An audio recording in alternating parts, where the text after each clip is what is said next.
जो है हम लोग बीजीय व्यंजक और सर्व समीकाएं पढ़ेंगे। कौन क्या पढ़ेंगे? बीजीय व्यंजक और सर्व समीकाएं। अब देखिए, बीजीय व्यंजक और सर्व समीका पढ़ने से पहले आपको क्या जानना होगा? एक चर राशि होता है। क्या होता है? चर राशि। कौन सा राशि? चर राशि और एक अचर राशि। चर राशि और अचर राशि। देखिए, चर राशि क्या किसको कहते हैं? सबसे पहले इसको देखिए। चर राशि जो होता है, जिसका मान जो है बदल सकता है, जिसका जो मान होता है वो निश्चित नहीं होता, उसको हम लोग क्या कहेंगे? चर राशि। वह राशि लिखिएगा, वह राशि जिसका मान निश्चित नहीं हो उसे चर राशि कहते हैं। क्या कहते हैं? चर राशि। जैसे में x हो गया, y हो गया, z हो गया, t हो गया, u हो गया इत्यादि। अब देखिए, इसको अब क्यों कहेंगे? अब देखिए, कोई अगर बच्चा x बराबर 2 लिखा, कोई x बराबर 3 भी लिख सकता है, कोई x बराबर 4 भी लिख सकता है। यानी यहाँ पे आप देख सकते हैं कि x का मान अलग अलग है, यानी इसका मान निश्चित नहीं है, यानी बदलते रहता है। या दूसरे भाषा में ये भी कर सकते हैं, वह राशि जिसका मान हमेशा बदलते रहता है उसको हम लोग क्या कहेंगे? चर राशि कहेंगे। समझ में आ गया ना? अब चलिए, अब हम लिखते हैं कौन सा? अचर। अचर मतलब वह राशि जिसका मान निश्चित होता है, यानी वो बदलता नहीं है। क्या होता है? जैसे बदलता नहीं है। जैसे आप कभी सुनते होंगे कि वो हमेशा जो है क्लासरूम में बदमाशी करते रहता है, मतलब वो उसका स्वभाव ही उसका क्या है? बदमाशी करने का, मतलब वो निश्चित है। ठीक है? एक 7th क्लास में बच्ची है, काम करने का मन नहीं करेगा, तबीयत खराब है, पेट दर्द कर रहा है, बस। या छोटा बच्चा का जो स्कूल या कोचिंग नहीं जाने का एक ही चीज बनता है, क्या? माथा दर्द कर रहा है। जब स्कूल और कोचिंग का समय बंद हो गया, कोचिंग का समय खत्म हो गया, स्कूल का भी समय खत्म हो गया, उस समय माथा दर्द ठीक हो जाता है। फिर अगले दिन वही होता है, फिर अगले दिन वही होता है, तो धीरे धीरे वो पकड़ा जाता है कि नहीं बहाना बना रहा है। नहीं, समझ में आ गया ना? तो जो निश्चित हो जाता है उसको हम लोग क्या कहेंगे? अचर राशि कहेंगे। क्या कहेंगे? अचर राशि। तो लिखिएगा, अचर राशि वह राशि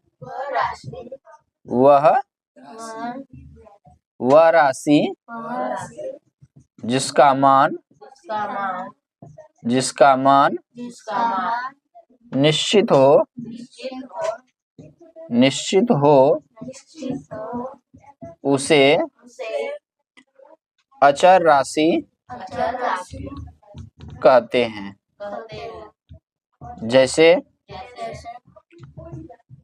जैसे हो गया 2, 3, 4, 5। अगर हम 5 लिखे तो 5 लिखेंगे, 5 के बदला दूसरा लिख सकते हैं। अगर 4 बोला जाएगा तो 4 लिखिएगा कि दूसरा चीज लिखिएगा? 4 लिखिएगा। तो ये क्या हो गया? निश्चित मान हो गया। क्या हो गया? निश्चित मान हो गया। और जिसका निश्चित मान होता है उसी को हम लोग क्या कहते हैं? अचर राशि। क्या कहते हैं? अचर राशि। चर राशि और अचर राशि समझ में आ गया ना? अब आते हैं बीजीय व्यंजक क्या होता है। बीजीय व्यंजक क्या होता है? जो अचर राशि और चर राशि से मिलकर जो बना होता है उसको हम लोग क्या कहते हैं? बीजीय व्यंजक। अब मिलाने के लिए हमको 4 चीजों की आवश्यकता होगी। क्या होगी? 4 चीजों की आवश्यकता। अब 4 चीज कौन कौन है? वो है जोड़, घटाव यानी व्यवकलन, गुणा और भाग। नहीं, जैसे आप ले लीजिए 3x + y। क्या लिए? 3 जो है क्या है, अचर राशि है। x जो है क्या है, चर राशि। y भी क्या है, चर राशि। तो देखिए इसमें x में जो है 3 से क्या किए हैं, गुना किए हैं। क्या किए हैं, गुना किए हैं, फिर जोड़े हैं और फिर एक चर राशि लिए। तो हमको क्या मिला, बीजीय व्यंजक मिला। ठीक है, उसी तरह आप लिखिए 3x² प्लस 4y प्लस 5, ये भी क्या है, बीजीय व्यंजक है। क्या है, बीजीय व्यंजक है। यानी इसमें 3 को जो है x बार 2 बार लिए हैं, फिर जोड़ किए हैं, फिर 4 को y से गुना किए हैं, फिर एक अचर राशि लिखे हैं, तब जाके क्या बना है, बीजीय व्यंजक बना है। या 3x² माइनस x, ये भी क्या है, माइनस नहीं भाग x, ये भी क्या है, बीजीय व्यंजक है। क्या है, बीजीय व्यंजक है। ठीक है, हो गया ना, समझ में आ गया। अब जो है इस पे हम लोग क्या करेंगे, एग्जाम्पल सॉल्व करेंगे, यानी उदाहरण को जो है हम लोग क्या करेंगे, सॉल्व करेंगे, यानी हल करेंगे। ठीक है, चलिए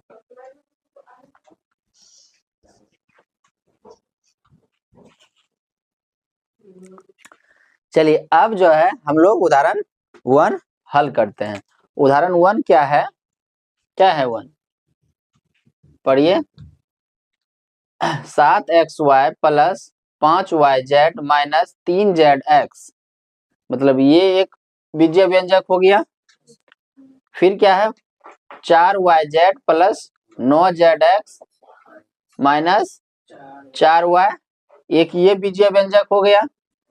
ठीक है, फिर क्या दिया, minus 3xz plus 5x minus 2xy, यानी आपको 3 बीजीय व्यंजक दिया हुआ है। क्या दिया हुआ है, 3 बीजीय व्यंजक दिया हुआ है। कितना दिया हुआ है, 3 बीजीय व्यंजक दिया हुआ है। जैसे आप लोग को कोई संख्या दिया रहता था, मान लीजिए कि 2 फिर 3, सॉरी फिर 1 2 फिर 3, इसको जोड़ना रहता था, तो ये संख्या में दिया हुआ था।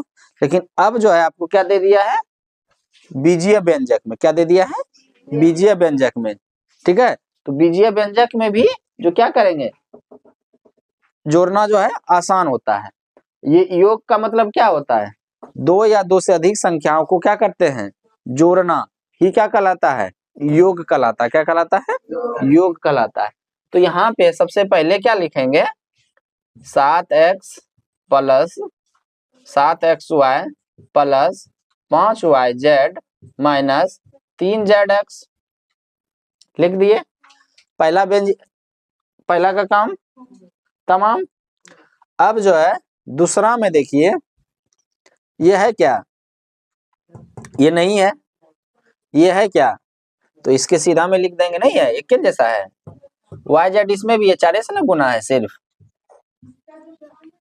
ठीक है, फिर क्या है, माइनस प्लस 9zx, ये माइनस 4y कहीं है नहीं है, तो इसको क्या कर देंगे, कहेंगे भागो तुम अकेले रहो। क्या रहोगे, अकेले। तो दूसरा का भी काम क्या हो गया, खत्म हो गया। अब तीसरा में देखिए, ये कहाँ पे लगाएंगे, माइनस एक्स वाई जेड, कहीं है माइनस एक्स वाई जेड, तो ये वाला है, तो यहाँ पे लिखेंगे एक्स वाई जेड। देखिए भाई, अगर एक्स जेड लिखे या जेड एक्स लिखे, दोनों का बतवा एक के होगा। क्या होगा, एक ही होगा। अब फिर ये कहीं है क्या, नहीं है, तो इसको क्या कर देंगे, कहेंगे तुम भी जाओ साइड में, साइड कर दिए। अब क्या करेंगे, अब क्या कर देंगे, अब ये कहाँ पे है, ये इसमें है, इस सीधा में है, तो यहाँ पे दे देंगे -2x और y। ठीक है, तो क्या कर दिए, हो गया, कोई दिक्कत। चलिए अब जो है जोड़ दीजिए, तो ये प्लस है ये माइनस है, तो घटावे होगा, कितना हो जाएगा 5xy। अब देखिए 4yz और 5yz, तो कितना होगा 9yz, कितना होगा 9yz। ठीक है, ये था प्रथम विधि। इस विधि से भी हल जो है हम लोग कर सकते हैं। दूसरा विधि सर बता रहे हैं भाई, तो प्रथम विधि हो गया। अब देखिए ये दोनों तो जुट जाएगा, नहीं तो ऐसे नहीं घटाइए। तो देखिए ये प्लस है, यहाँ माइनस है, तो 9 में से 3 जाएगा तो कितना बचेगा? 6। तो प्लस 6 बचेगा। नहीं, जैसे 9zx माइनस 3zx तो कितना? 6zx। अब फिर माइनस है तो फिर क्या करेंगे? माइनस z, तो कितना? 3zx। तो यहाँ पे कितना आ जाएगा? Plus 3zx। यहाँ पे चिन्ह को ध्यान में रखना है, चिन्ह को ध्यान में रखना है। फिर क्या आ जाएगा? Minus 4y plus 5x। आ गया। जैसे ही आ गया तो आपका आंसर भी क्या हो गया? आ गया। नहीं, जब आंसर आ गया तो ये प्रथम विधि था। क्या था? प्रथम विधि। अब जो है हम लोग क्या करेंगे? द्वितीय विधि लिखेंगे। द्वितीय विधि से इसको क्या करेंगे? हल करेंगे। इसको अगर लिखना है तो आप अपने नोटबुक में लिख लीजिए। चलिए अब जो है हम लोग क्या करेंगे? इसको द्वितीय विधि से हल करेंगे। कौन विधि से? आंसर को छोड़ देते हैं। काहे भैया कि पहला विधि वाला आंसर हमको पता होना चाहिए ना, तो हम द्वितीय विधि से हल करेंगे। कौन सा विधि से? द्वितीय विधि से। देखिए 7xy plus 5yz minus 3zx plus 4yz plus 9zx minus 4y plus minus 3zx plus 5x minus 2xy है। अब इसको क्या लिखेंगे?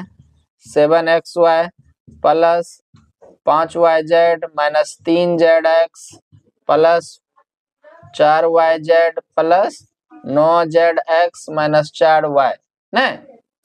अब देखिए प्लस माइनस माइनस 3zx, हाँ या ना?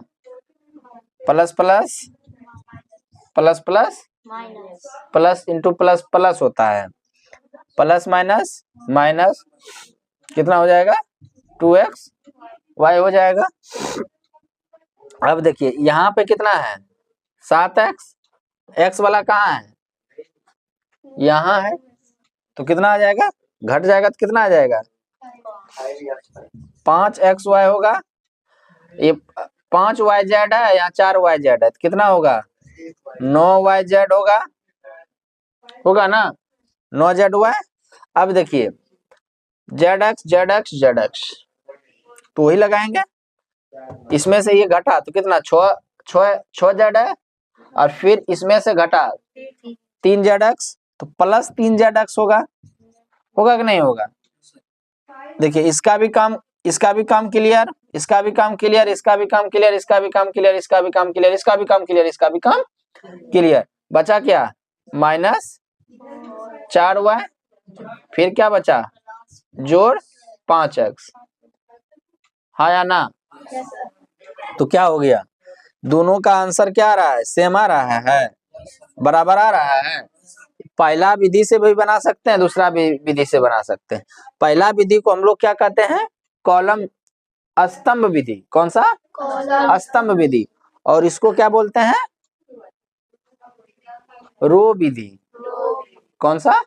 रो विधि या कतार विधि। ठीक है, चलिए इसको आप लोग लिखिए।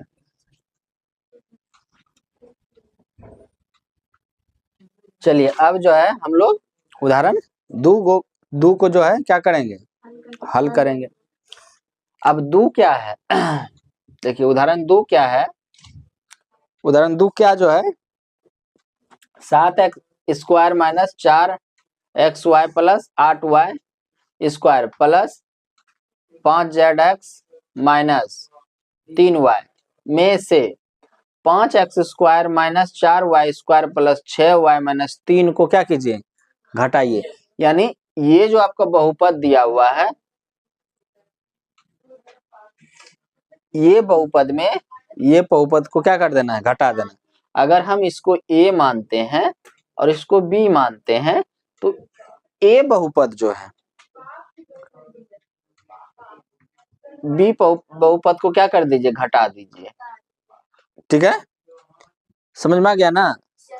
हाँ, अब देखिए, तो सबसे पहले यहाँ पे क्या लिखेंगे, 7x² minus 4xy plus 8y² plus 5x minus 3y। घटाना है ना, घटाना है, किसको घटाना है भाई, 5x² minus 4y² plus 6y minus 3 को घटाना है। ठीक है, जब ये घटाएंगे तो फिर से यही लिखेंगे, 7x² minus 4xy plus 8y² plus 5x minus 3y। यहाँ plus plus minus minus x² minus minus plus y² minus plus minus 6y minus minus plus 3। तो हमेशा जो है याद रखिएगा, घटाव में क्या होता है, चिन्ह बदलता है। क्या होता है, चिन्ह बदलता है। देखिए, प्लस था माइनस हुआ कि नहीं हुआ, माइनस था प्लस हुआ कि नहीं हुआ, प्लस था माइनस हुआ कि नहीं हुआ, माइनस था प्लस हुआ कि नहीं हुआ, नहीं। हाँ, जब बारिश में भीग जाते हैं तो क्या होता है, चेंज होते हैं कि नहीं होते हैं, पहले रहते हैं कि एकदम, उसके बाद क्या हो जाते हैं, भीग जाते हैं ना। तो अब देखिए, अब यहाँ 7x² अब कहाँ है, ऐसा कहाँ है, यहाँ पे है, तो इसको यहाँ ला दिए। अब देखिए, ये वाला कहीं है क्या, नहीं है, तो इसको ऐसे ही रहने दीजिए। ठीक है, फिर क्या लिखिए, 8y² कहीं है, कहीं है, यहाँ है, तो यहाँ लिख दिए 4y² ये कहीं है, कहीं है, कहीं नहीं है, तो इसको यहीं रहने देते हैं। ये कहीं है, यहाँ है, तो एक जगह कर दिए। क्या कर दिए, एक जगह। नहीं, घरे में जब खाना बनाया जाता है, आटा छत पे रखेंगे, नमक जो है स्टोर रूम में रखेंगे, हैं? और कुकर को क्या कुकर या कढ़ाई को जो है बाथरूम में जाकर रख देंगे, नहीं ना रखेंगे, एक जगह रखेंगे। तो यहाँ भी वही कर दिए, किए, सब जगह एक जगह ला दिए, तो हमको घटाने या जोड़ने में क्या होगा, आसानी होगा, नहीं होगा। तो यहाँ पे क्या होगा, 2x², ये तो भाई अकेले हैं ना, अकेले हैं तो क्या गम है, चाहे तो हमारे बस में क्या नहीं। तो ये क्या हो जाएगा, 4xy 8y² प्लस 4y² कितना, 12y² ना। अब इसका तो कोई नहीं है, कोई नहीं है, तो ऊपर वाला है, ऊपर वाला साथ है, तो डरने की क्या बात है ना। ये क्या हो जाएगा, -3y और -6y, तो -9y प्लस कितना आ जाएगा, 3। तो ये क्या आ जाएगा, आपका आंसर आ जाएगा, या इसको क्या बोलिए आप, उत्तर बोलिए। ठीक है, चलिए, आप लोग इसको क्या कीजिएगा, कॉपी में लिख लीजिएगा और अच्छे से याद नहीं करना, दूसरे को बता भी देना है। ठीक है, चलिए।